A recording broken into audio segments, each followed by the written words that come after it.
my name is Lena Strench, and today I'm going to talk to you about an amazing experience I had in high school. I was born and my mother is from Sweden, which means I've had the opportunity to travel abroad since I was 4 months old. With this, I was traveling in the cliffs of Moher in Ireland, Big Ben in England, and the countrysides of Sweden. However, nothing compares to my adventure in Andros Islands in the Bahamas. This is because of the many adventures with the marine biology, the nature, the wildlife, the people, and the escape from the modern world with electronics.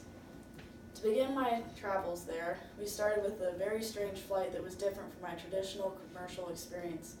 We all landed in Florida and had to board a 6-seater plane in which we were all weighted as with our bags and had to balance the planes in order to make sure it stayed level in flight.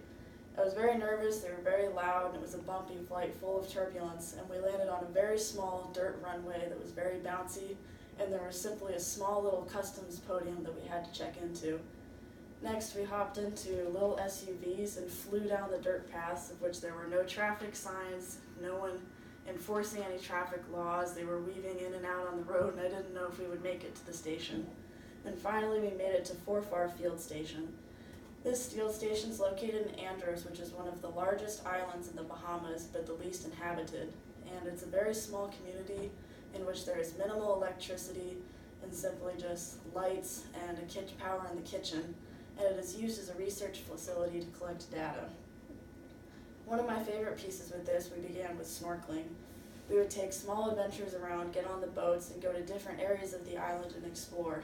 And we got to see one of my favorite fish, which is the queen angelfish, and I saw first time the nurse shark swim right underneath me as I caught it on camera. In addition, we got to explore the different coral reefs and learn more about them and how they've been changing in time.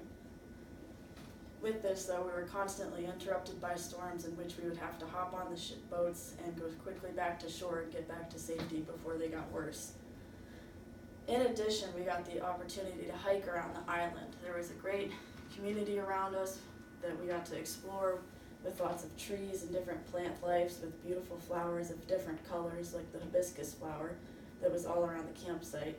And as well, we got to see different animals like sea slugs and sea stars that were right along the shoreline, as well as hermit crabs that crawled up to us while we were eating our lunches.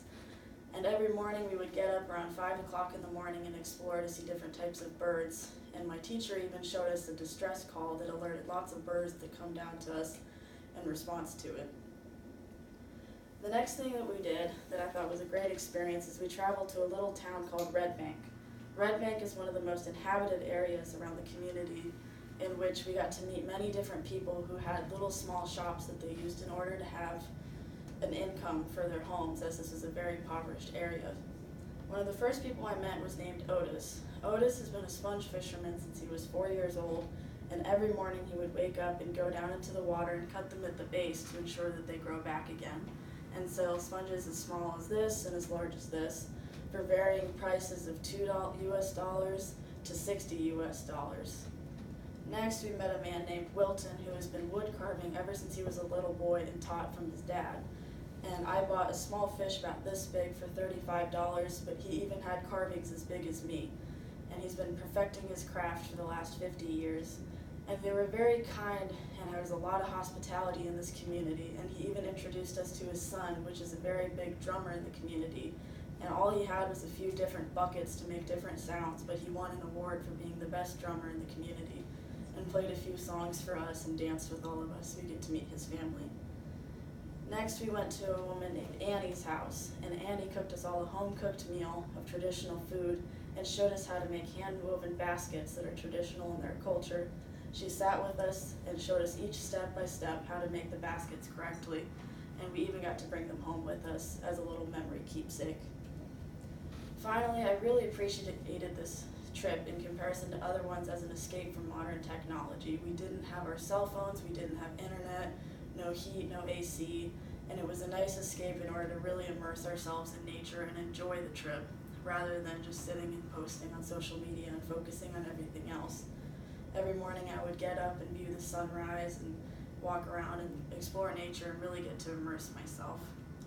Overall, this is one of my favorite trips that I took in comparison to anything, as it was a great experience to meet new people, explore new cultures and areas of wildlife and everything. and if I ever got the opportunity to go again, I would. Thank you very much.